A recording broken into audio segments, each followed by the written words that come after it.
Hello and welcome to my fifth and final podcast. This podcast is around cultural competency in care. However, I wanted to specify it to Indigenous Canadians and the communities that they are in.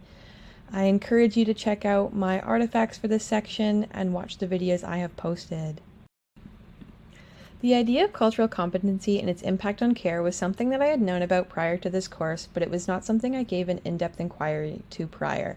So I wanted to note that I appreciated this course's education on the necessities of providing cultural competent care.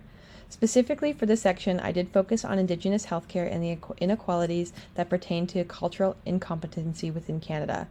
For this, I used a high level of relational inquiry as well as looked through the post-colonial lens, as I wanted to focus on how colonization has impacted and continue to impact these people today, interpersonally, and contextually.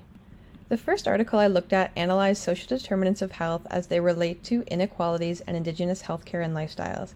I believe this article was insightful as it not only dives into the social determinants of health for Indigenous Canadians, but it also approaches this topic from the standpoint of explaining why there are inequalities. As mentioned, they are a consequence of colonization, specifically relating to residential schools and the development of reservations. While this article does not directly link to what we can do within the healthcare system, but it generates points for us to be mindful of when treating Indigenous Canadians. It mentions the impact of social economic status as they pertain to one's health, and it relates to the socioeconomic gradient in health. The first example that we need to be aware of as healthcare providers is the increased level of poverty. This is something we need to be conscious of, especially when treating individuals or providing resources, as we want to make sure that they are attainable towards any sort of income level. This can be related back to residential schools and the school system, ultimately leading to limited employment levels for the Indigenous community. This article mentions how unemployment can be linked to increases in mental and physical illness and non-well-being, as well as mortality, and this is something we also need to be aware of. Having a low socioeconomic status can affect factors such as accessing goods, foods, or medical support.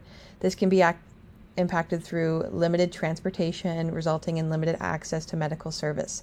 This is something we need to be aware of, as when individuals come in, they may have further progressed in any ailments they had prior to due to a lack of transportation. Additionally, within my second article and videos mentioned in class, Indigenous Canadians may have some fear when seeking health care due to the fear of discrimination or violence against them. This not only relates to the historic context of mistreatment of Indigenous people through research, but also through current mistreatment and discrimination or stigma that these individuals face. We need to be aware of this when treating individuals, as we want to remove this barrier and create a safe, culturally competent space for any individual who wants to seek care and to make them feel safe and welcomed. I also wanted to note that these socioeconomic factors are stated to be high within Indigenous communities, but it is not our place to assume or place stigma or bias upon any individual. But we do want to keep this in mind when we are situating ourselves and creating a perspective and lens, just in case our patient chooses to explore this with us.